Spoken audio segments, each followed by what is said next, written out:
Shalom, selamat pagi saudara yang terkasih dalam nama Yesus Kristus. Apa kabarnya? Saya berharap kita semua dalam keadaan yang sehat dan keadaan siap menerima pembelajaran akan firman Tuhan sebelum memulai hari ini. Saya juga ingin menyapa selamat siang, selamat sore, dan selamat malam bagi saudara yang baru mengikuti sharing waktu teduh hari ini. Saat ini kita sudah memasuki minggu kedua dari bulan April, dan situasi tetaplah sama, dengan situasi pandemi yang sudah berdampingan hidup dengan kita sejak 1 tahun yang lalu. Saya berdoa agar kita semua tetap berpegang erat dalam Tuhan, sebagai batu karang yang teguh di tengah-tengah badai seperti saat ini. Waktu teduh kita pagi ini membangkitkan tentang bagaimana kuasa kebangkitan Yesus dari maut ternyata tidak mudah diterima atau dipercaya oleh murid-muridnya, dan bahkan sama terjadi pada kita saat ini. Percaya adalah kata yang mengembalikan hubungan kita dengan Allah yang sudah terputus oleh karena dosa, dan percaya adalah komitmen yang membuat hidup kita yang penuh dosa mati dan terlahir dalam hidup yang benar. Namun sebelum kita mendengarkan dan belajar tentang firman tersebut, marilah kita berdoa. Allah Bapa kami yang maha baik, Bapa kami yang maha pengasih. Terima kasih Tuhan untuk hari ini ya Bapa. Kau bangunkan kami Tuhan pagi ini, kami ingin mendengarkan firman-Mu Tuhan. Biarlah ya Tuhan siapkan hati kami dan pikiran kami supaya kami dapat belajar tentang firman-Mu ya Tuhan. Biarlah ya Tuhan firman yang kami pelajari hari ini menjadi kekuatan bagi kami dan menjadi pelita bagi kami dalam melakukan langkah dan aktivitas kami pada hari.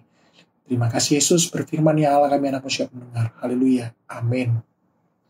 Nats yang diambil atau yang menjadi renungan pada pagi hari ini adalah terambil dari Roma pasalnya yang ke-6 ayat ke-8, dan dalam kitab terjemahan baru tertulis demikian. Jadi jika kita telah mati dengan Kristus, kita percaya bahwa kita akan hidup juga dengan Dia.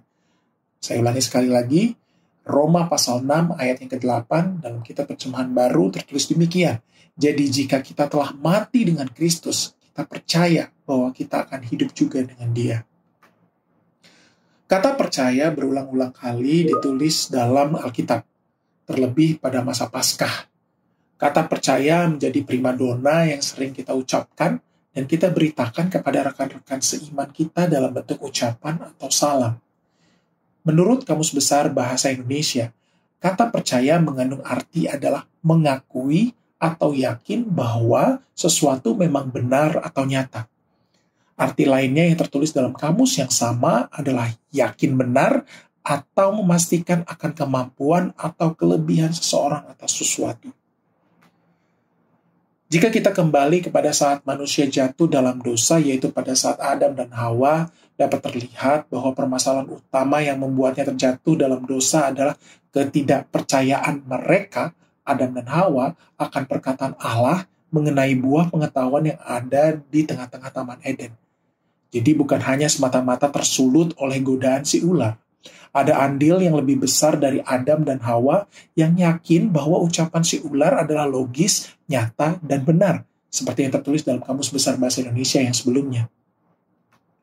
Percaya adalah kata yang sulit untuk dilakukan jikalau suatu hal harus melewati beberapa panca indera manusia, seperti mata dan telinga, dan kemudian diproses oleh otak, sehingga terjadilah logika yang kita anggap adalah benar. Jika suatu hal tidak logika menurut kita, maka sulit bagi kita untuk mempercayai. Seperti yang tertulis pada Nats Injil Yohanes pasal yang kedua ayat 19 dan sampai 20, jawab Yesus kepada mereka, rombak bait Allah ini, dan dalam 3 hari aku akan mendirikannya kembali. Lalu kata orang kepadanya, 46 tahun orang mendirikan bait Allah ini dan engkau dapat membangunnya dalam 3 hari? Mereka tidak mengerti bahwa bait Allah yang Yesus maksud adalah tubuhnya sendiri, yang akan mati di kayu salib pada Jumat sore dan akan bangkit di hari ketiga atau Minggu pagi. Setelah kuasa kebangkitan akan mau terjadi, barulah mereka teringat dan mengerti akan apa yang dikatakan Yesus di bait Allah yang lalu. Murid-murid Tuhan juga sulit mempercayai akan kebangkitan Tuhan Yesus karena mereka dengan jelas dalam panca indera penglihatan melihat kematiannya di atas kayu salib. Hal ini pun terjadi pada kita. sulit mempercayai dan mengerti akan firman Tuhan untuk apa yang belum kita lihat sekarang jika kita sedang menggunakan indera kita sebagai manusia. Kita tidak perlu khawatir soal ini. Kalau kita terus ikut Tuhan, suatu saat kita akan diberikan kebenaran atas firman tersebut.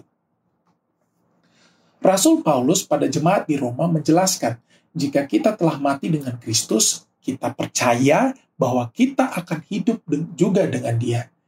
Yesus mati di kayu salib dan bangkit adalah untuk menebus dosa manusia dengan lunas, namun hanya bagi orang yang percaya. Saya tekankan sekali lagi, bagi orang yang percaya. Karena bagaimana mungkin kita menjadi bagian orang percaya jikalau kita saja masih ragu akan kuasa kebangkitannya yang telah membayar lunas kita dari dosa. Dan jikalau kita tidak percaya bahwa dosa kita telah lunas dibayar, bagaimana mungkin kita akan mengerjakan keselamatan kita sebagai ucapan syukur kita? Bagaimana mungkin kita dapat menjadi kitab terbuka yang dapat dilihat dan dibaca bagi sekeliling kita?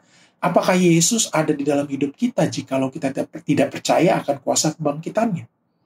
Terlebih lagi, pada masa pandemi ini, bagaimana mungkin kita percaya akan penyertaannya, sedangkan karya keselamatan di atas kayu salib saja kita anggap sebagai dongeng. Bagi orang percaya, hidup adalah Kristus dan mati adalah keuntungan. Hidup orang percaya adalah mengikut teladan ketaatannya, bahkan taat sampai mati. Hidup orang percaya adalah menjadi kitab terbuka yang dapat dilihat oleh semua orang. Hidup orang percaya adalah panggilan untuk menderita dalam memikul salib. Mungkin hidup orang percaya saat ini, terutama pada masa pandemi, mengalami kekelaman dan keraguan-raguan. Namun jangan khawatir saudara. Yesus mati di kayu salib di hari Jumat sore dan bangkit pada hari Minggu pagi. Mungkin yang kita rasakan dan kita gumulkan saat ini adalah hari Jumat dan Sabtu bagi kita. Tapi percayalah, kita akan bangkit di hari Minggu. Amin. Mari kita berdoa.